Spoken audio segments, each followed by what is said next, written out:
Aizvadīts pirmais fināls Piņķos starp Mogo Kurbadu. Kurbats izcīna uzvaru 5-2 ar mani kopā Renārs Valters. Renāri, apsveic ar uzvaru.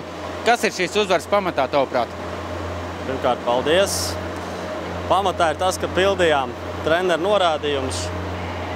Kā arī iepriekšējās spēlēs pret Liepāju, mēs turpinām to darīt. Nezinu, kamēr tas izdodas, viss kārtībā. Bišķi jāpiedomā varbūt pie disciplīnas vairāk.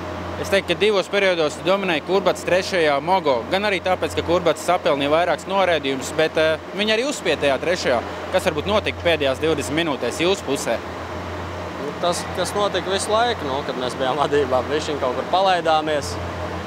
Kaut kādas kļūdiņas parādījās nevajadzīgas, kuras sākumā koncentrējamies, tad nedaudz vaļības sākās, tad arī sākas tās piešanas zonā. Visā visumā izturējām noraidījumus. Vienu ielaidām kaut gan 3-5, bet tā spēle ir.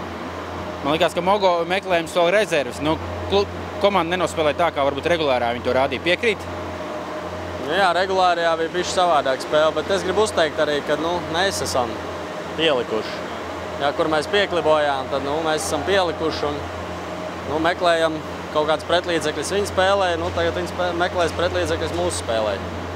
Sākt finālu viesos ar uzvaru droši vien, tas ir tāds, nevar teikt, ka pamatakmeņs medaļām tā varbūt neteiksim zelta, bet tas ir ļoti vērtīgi.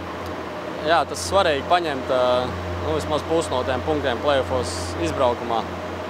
Mājas spēles, protams, play-offos tur principā nav. Šitā man halle ir pusi no mājas halles arī. Es te daudzus gadus nospēlējis, tā kā es esmu te pieredzis, bet, protams, te kaut kas bišķi savādāk ir. Bet vērtīgi, punkti, vērtīgi.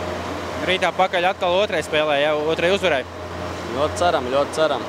Paldies. Jā, paldies.